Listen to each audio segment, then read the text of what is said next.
مرات الحب قوي جدا، اني ما عرفتش اعيش مع واحدة اخرى من بعديها.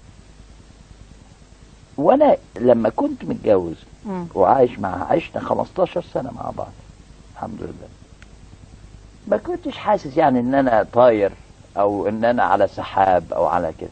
لكن لما بعد كده ما قدرتش اعيش مع واحدة تانية، ادركت قد ايه كنت بحبها.